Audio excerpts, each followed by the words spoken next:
Alright, Mercs, it's time to nerd up or shut up. So, what I'm doing here is trying to expand the channel, and because I'm just lazy and I want to do a bunch of recording and then, raw footage and just edit it and release it a week at a time. So I figured with Final Fantasy VII Remake coming out in 4 weeks, now would be a perfect time to release top 10s every week until the release of Final Fantasy VII the Remake. And of course, they will be Final Fantasy VII themed. So this week, what I'm doing, as you can tell from the title, is my top 10 favorite limit breaks in Final Fantasy VII. I'll also be doing locations, summons, and materia, but those will be in the weeks to come. Don't know what order, but I figured this one would be first because it's kind of easy. So anyway, so let's jump right into it. Number 10 is going to be Big Shot. Now, let me tell you about Big Shot here. And obviously, this is Barrett's first limit break. And Final Fantasy VII was my first RPG. And, before that, I had played a lot of Mario, Zelda, stupid stuff like that.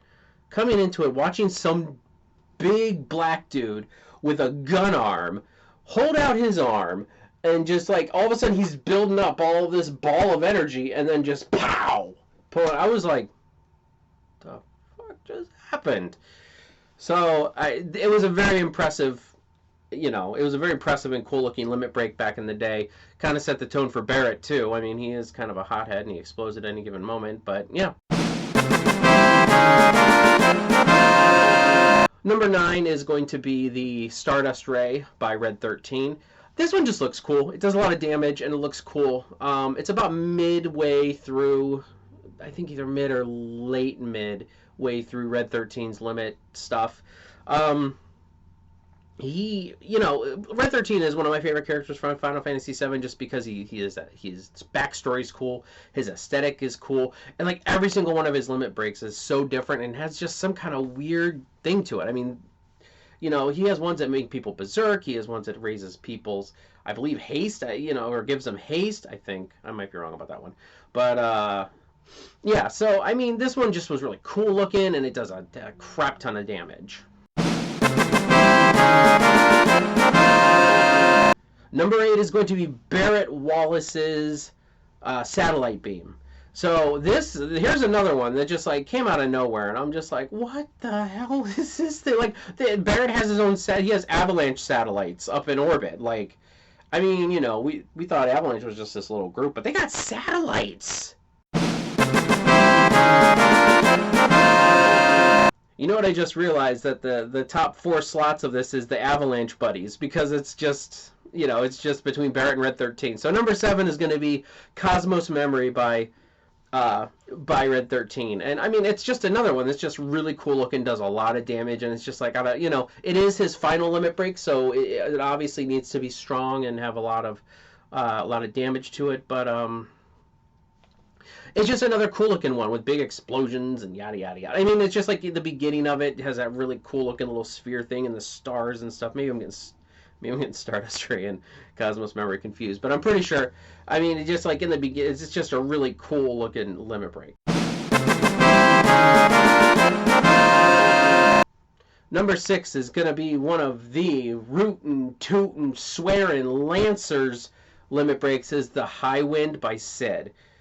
I mean, who doesn't want the High Wind to be shooting a bunch of rockets at your enemy? I mean, this is just really cool because just like, I don't know, I honestly thought the High Wind would have came out of nowhere. And I think the possibilities with this one is really cool because the High Wind can be more like a summon in the new game where, you actually see the High Wind and it's actually attacking and assaulting the enemies. But, I mean, this one was still really cool. Like, missiles just come out of nowhere and just blow everything up. So, this limit break is really cool.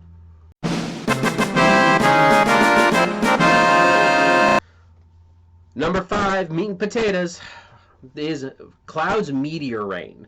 Here's another one that if you work really hard in the beginning of the game and you train your characters up a bit, you can get Meteor Rain before you leave Midgar. A lot of times I get Meteor Rain before I leave Midgar. And it's always just, and it's just really cool because it's like you just jump up in the air with your sword and you, and it's just like, it's just like a massive amounts of damage. And especially earlier in the game, you're like, holy shit, what was that? Like, what, like, a lot of other people get their really strong limit breaks later on in the game if you don't really try really hard. But like with with Cloud, he gets some pretty bomb-ass ones towards the end, and he gets them pretty early, especially since he's always in the party. He's always, building up his limit breaks. So, first one for Cloud, number 5. So I only decided to pick one for Vincent. And so for my number 4 is going to be Hellmasker, because who doesn't want a Jason Voorhees with a freaking chainsaw? I mean, come on. Like, when this dude first showed up as his limit break, I'm sitting there going, that's a nightmare.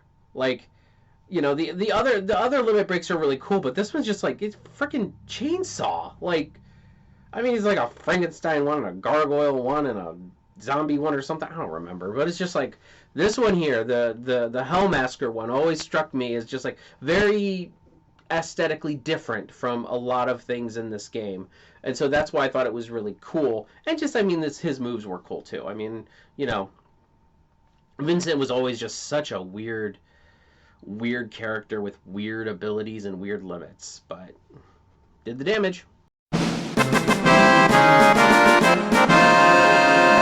Where's Aerith? Right here, number 3.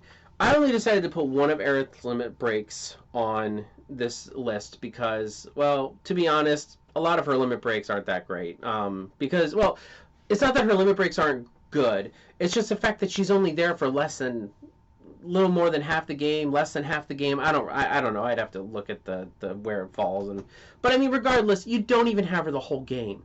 You barely get any of her limit breaks up unless you really, really try. And I mean, that's why Healing Wind is going to be number 3. Early in the game, when you first get Aerith and it's her first limit break, that's a godsend sometimes when you get that limit break and you're just like, dying, Healing Wind. And so it's, it's really good to use that one, just, I mean, because it heals you just completely, well, not completely, but a lot, especially earlier in the game. It's very, very helpful. And I'm not a big fan of the Aerith character in Final Fantasy VII. I know a lot of people are. I am not. But in a pinch, it is nice to have that Healing Wind. Number 2 is going to be Omnislash. You're like, Omnislash isn't number 1? What? That's true. Omnislash is number 2. It's really cool. I mean, Cloud swings his sword a bunch and he yada yadas it and he does the thing at the end and he bars and whatever. I mean, it's cool and it does a crap ton of damage, but it's kind of hard to get. Not really hard, but like you gotta work at it to get it. So, and I mean, it's not like Barrett's Catastrophe or Cosmos Memory or anything like that doesn't take a lot of effort. Like, you really have to put the effort in to get this, and that's not to its disservice. It's just more annoying than anything else. But no, I mean, it's still, that's why it's number 2, because it's a great limit break, and I mean, it does a ton of damage, and you can just waste people with it. So I mean, Sephiroth, I mean, there's a reason why that's the last move you use, whether you have it or you don't. When you fight Sephiroth at the very end, you use Omnislash regardless. So it's like, whether you have it or not, that's how cool it is. So it is the last move you get to see in the game. Before we hit up number 1, I'm going to do a couple honorable mentions. Sid's Dragon Dive is one of them. It's just a cool looking move, and it's a Lancer personified, really. It's a Lancer move personified.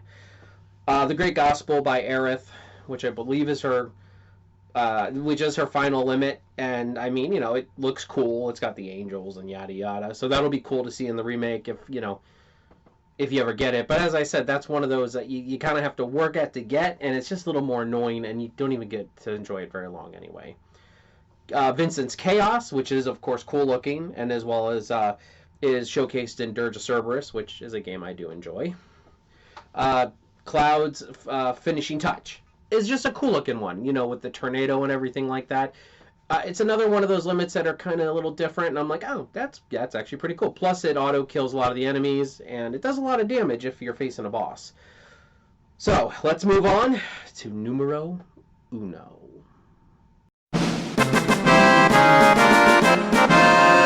Number 1, and you're like, wow, you haven't put any of Tifas on here. Guess what? Number 1 is the entirety of Tifa's Limit Rush. That means every single one, from Beat Rush all the way up to 7th Heaven, I believe. I can't remember them all. I mean, there's Dolphin Blow, there's Meteor dive. I mean, there's a ton of them. But I love this limit break because by the end of the game, you can use them all. Like, you don't even have to give up. Like, with all other limits, you have to give up the previous limits in order to use the new ones. With Tifas, you just use them all, and as you keep building them up, you keep getting more and more and more. And I think that is the coolest part of her limit breaks, is that they just, by the end, you just have what, 7, 2, 4, 6, 7. Yeah, you have 7 limit breaks, and it's like you just kind of go, you can just, and I mean, it has the and the miss system, which annoying, but gives it a little more depth. It makes you be a little bit more active, kind of like the Gunblade from Final Fantasy VIII. But it just gives it a little bit more interaction with the player, and a little bit more spice. But still, I still think if you figure out how to get all those and then you can hit it, I mean, you can do some serious damage. So, all right, well, that is my top 10 favorite limit breaks from Final Fantasy VII. As I said, there's going to be 3 more. There's going to be 3 more top 10s coming out, one each week. Next one, well, not the next one, but I'm going to have one for locations, one for materia, and one for summons coming out. So if you like this video, if you like the format, if you don't like the format, drop a comment, let me know. Go ahead and like the video. It's okay. You can like it. And subscribe to the channel if you so wish to, because this is not a Final Fantasy only channel, but this is a nerd channel. So anything nerd-wise that I am into, I will talk about. We do have a Facebook, so you can go over there. There's a lot of different people. Like, I'm not a Whovian, but we've got Doctor Who fans over there, so you can chat with Whovians all you want. I do not discriminate my nerddom. I just don't get into everything. And that's really it. So, be good to yourselves and each other.